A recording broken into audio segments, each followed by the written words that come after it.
یہ اللہ تعالیٰ نے آپ پر کرم فرمایا کہ آپ مکہ مکرمہ کی ملکۃ العرب تھیں. آپ کوئی عام خاتون نہیں تھی بلکہ ملکۃ العرب اس دور میں کہ جس دور میں بچیوں کو زندہ گاڑ دیا جاتا اور جس دور میں عورتوں کی کوئی عزت نہیں تھی. اس دور میں سیدہ خدیجۃ الکبریٰ سلام اللہ علیہا اس مرتبے پر فائز تھی کہ بڑے بڑے جو بزنس مین تھے ان کی کوئی میٹنگ ہوتی تو اس میٹنگ کی جو صدارت ہوتی وہ سیدہ خدیجہ فرماتی تھی. جو بھی بزنسز ہوتے ہیں کیونکہ مکہ مکرمہ آج بھی یہ سینٹر ہے، اس وقت بھی سینٹر تھا. جتنے تجارتی جو قافلے ہوتے وہ مکہ مکرمہ سے گزرتے. بہت سے وہاں تاجران آباد تھے، مقیم تھے. تو ان سب سے زیادہ اللہ تعالیٰ نے جو مالی اعتبار سے جو مرتبہ عطا فرمایا تھا ملکۃ العرب، وہ بی بی خدیجۃ الکبریٰ سلام اللہ علیہا کو یہ مقام حاصل تھا. اور پھر اللہ تعالیٰ نے یہ بھی انتخاب فرما لیا کہ حضور صلی اللہ علیہ وآلہ وسلم کی پہلی جو زوجیت میں آنے کا جو شرف اللہ نے عطا فرمایا وہ بی بی خدیجۃ الکبریٰ سلام اللہ علیہا کو عطا فرمایا کہ یہ وہ سیدہ خدیجہ پاک ہیں کہ جنہوں نے خود رشتہ بھیجا. حضور صلی اللہ علیہ وآلہ وسلم کی جانب سے رشتہ نہیں گیا بلکہ خدیجۃ الکبریٰ کی جانب سے، کیونکہ جو علامات یہودیوں کے علماء نے جو ظاہر کی تھی کہ آخری نبی صلی اللہ علیہ وآلہ وسلم جب تشریف لے آئیں گے تو ان کے اندر یہ علامات ہوں گی، یہ خصوصیات ہوں گی. تو سیدہ خدیجۃ الکبریٰ نے وہ تمام تر خصوصیات کو حضور علیہ الصلوۃ والسلام کے اندر پایا. یہاں تک کہ آپ نے اپنے ایک خادم کو اسی کام کے لیے منتخب کیا تھا کہ ذرا ان پر نظر رکھیے، دیکھیے کہ ان کے اندر کیا خصوصیات ہیں. اور جب وہ خصوصیات ظاہر ہوئیں تو اب بی بی خدیجہ کی جانب سے نکاح کا پیغام گیا. ورنہ عموماً ہوتا یہ ہے کہ پیغام نکاح لڑکے والوں کی طرف سے جاتا ہے، مرد کی طرف سے جاتا ہے. مگر یہ اللہ تعالیٰ کی منشا تھی کہ قیامت تک کے لیے کسی کو یہ سوچ نہ آئے کہ بی بی خدیجہ فائنینشلی بہت اسٹرانگ تھی تو حضور صلی اللہ علیہ وآلہ وسلم محمد عربی نے مال کو دیکھ کر کہیں رشتہ بھیجا ہو. کہا کہ نہیں، اب یہ جو ہے رشتہ خدیجہ پاک کی جانب سے جو نکاح کا پیغام آئے گا. اور جب پیغام آیا تو حضور نے اسے ایکسپٹ کیا، ابو طالب کے مشورے سے ایکسپٹ کیا گیا.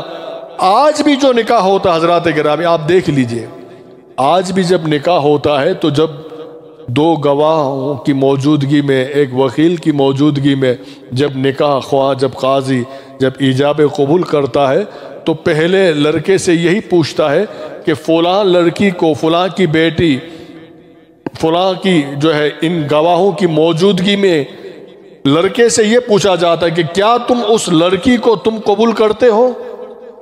یعنی کہ نکاح کے وقت آج دن تک قاضی یہ پوچھ رہا ہوتا ایجاب قبول کے وقت کہ فلاں کو تم اپنے نکاح میں اتنے مہر میں تم قبول کر رہے ہو.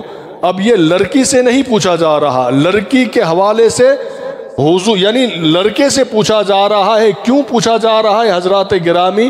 کہ یقیناً یہ وہی طریقہ ہے کہ جو سب سے پہلا نکاح حضور صلی اللہ علیہ وآلہ وسلم سے ہوا اور سیدہ خدیجہ کی طرف سے پیغام نکاح جب آیا اور جناب ابو طالب نے یہ نکاح پڑھایا تو آج دن تک یہی طریقہ جو ہے جاری کیا گیا ہے کہ یہ دو گواہوں کی موجودگی میں پوچھا جاتا ہے تاکہ پتہ چل جائے کہ لوگوں کبھی سیدہ خدیجہ کو مت بھولنا کہ پہلا نکاح حضرت جناب ابو طالب نے بی بی خدیجۃ الکبریٰ سلام اللہ علیہا سے جب پڑھایا. یہ شرف بھی آپ کو حاصل ہے کہ حضور کا پہلا نکاح بی بی پاک سے ہوا. اللہ تعالیٰ نے آپ کے بطن پاک سے 4 شہزادیاں عطا فرمائی اور 2 شہزادگان.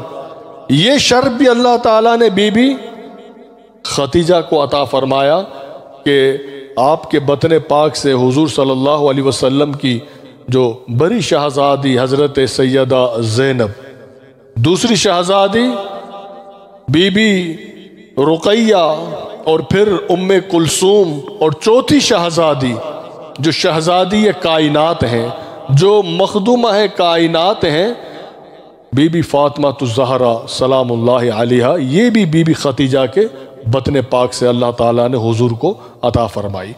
دو شہزادگان عطا فرمائے، ایک حضرت عبداللہ، ایک حضرت قاسم رضی اللہ عنہما وعلیہم السلام۔ یہ حضور صلی اللہ علیہ وسلم کے دونوں شہزادگان جو بچپن میں ہی اس دنیا سے وہ رحلت کر گئے، مگر چار جو شہزادیاں، جن میں سے حضرت سیدہ زینب اور بی بی رقیہ اور ام کلثوم اور سیدہ مخدومہ پاک فاطمہ الزہرا سلام اللہ علیہا، یہ رہیں بنفس نفیس۔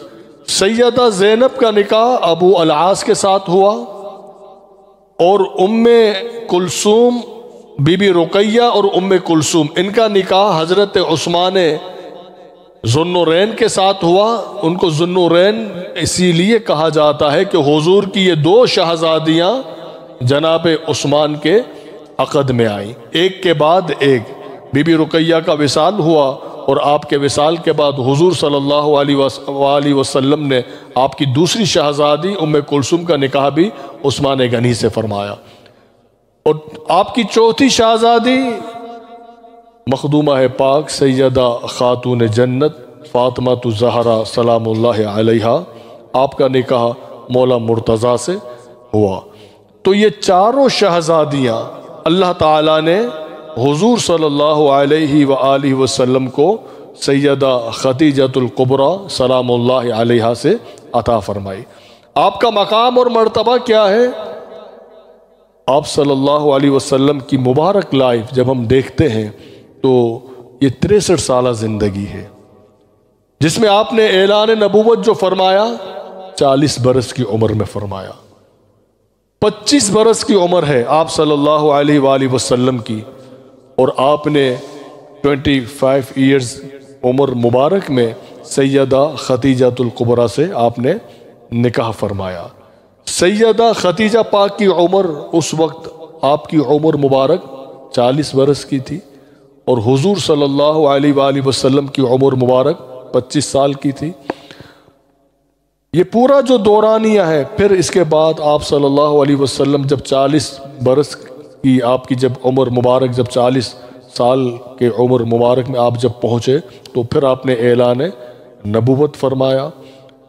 اعلان نبوت فرمانے کے بعد جو پہلی جو آپ پر جو قرآن کریم کی جو آیت نازل ہوئی، اقرا بسم ربک الذی خلق خلق الانسان من علق، غار حرا میں یہ آیتیں جب نازل ہوئی تو حضور صلی اللہ علیہ وآلہ وسلم ان آیتوں کے بعد جب اپنے گھر آپ تشریف لائے، سیدہ خدیجۃ الکبریٰ سے آپ یہ فرمانے لگے کہ اے خدیجہ مجھے چادر اڑاؤ، اے خدیجہ مجھے کچھ اڑاؤ۔ آپ کو چادر اڑائی گئی۔ اس وقت بی بی خدیجۃ الکبریٰ نے جو چند باتیں حضور کی خدمت میں عرض کی تھی، اور یہ جس کو صحیح مسلم میں امام مسلم نے ان احادیث کو، ان سیدہ خدیجہ کے الفاظ کو جو روایت کیا ہے، میں جو مفہوم عرض کر رہا ہوں، حضرت بی بی خدیجہ اس وقت یہ عرض کرنے لگی کہ اے میرے سرتاج آپ مت گھبرائیے، اللہ تعالیٰ آپ سے راضی ہے، آپ تو غریبوں کی دستگیری کرنے والے ہیں، آپ تو رشتہ داروں کے ساتھ صلہ رحمی کرنے والے ہیں، آپ تو محتاجوں کا بوجھ اٹھانے والے ہیں۔ اللہ تعالیٰ نے وہ تمام اچھی خوبیاں آپ میں رکھی ہوئی ہے۔ اب یہاں پر بی بی خدیجہ پاک یہ حضور کی تعریف کر رہی ہے۔ یہ تمام وہ الفاظ ہے کہ جو سرکار کی تعریف ہے، اور یہ تمام تر پاکیزہ خوبیاں حضور میں پائی جاتی تھی، اعلان نبوت سے قبل پائی جاتی تھی۔ یہاں پر آج بھی آپ دیکھیے، ہم اور آپ جب کہیں پر بھی محفل میں جاتے ہیں تو محفل نعت کا جب اہتمام ہوتا ہے تو پہلے قرآن کی تلاوت کی جاتی ہے. قرآن کی تلاوت کے بعد پھر یہ اعلان ہوتا ہے کہ اب بارگاہ رسالت میں صلی اللہ علیہ وآلہ وسلم میں نعت پاک کا نذرانہ پیش کیا جائے گا. تو سب سے پہلے جب قرآن نازل ہوا تو وہ تلاوت حضور صلی اللہ علیہ وسلم نے فرمائی.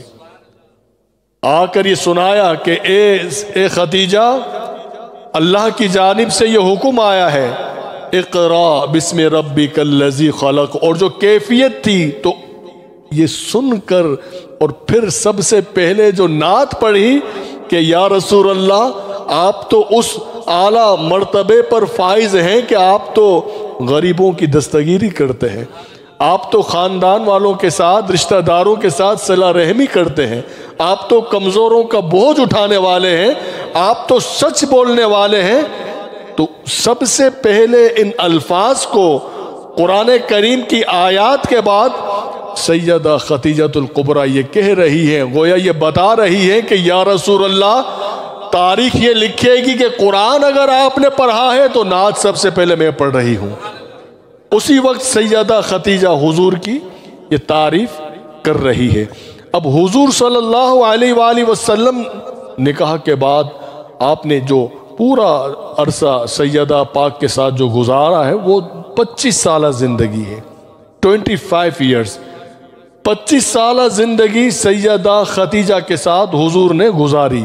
اور یہ شرف آپ کو حاصل ہے کہ جب تک سیدہ خدیجہ پاک آپ کے نکاح میں تھی آپ نے دوسرا نکاح نہیں فرمایا. جب تک آپ اس زمین پر تھی، روئے زمین پر بنفس نفیس رہی، حضور نے دوسرا نکاح نہیں فرمایا.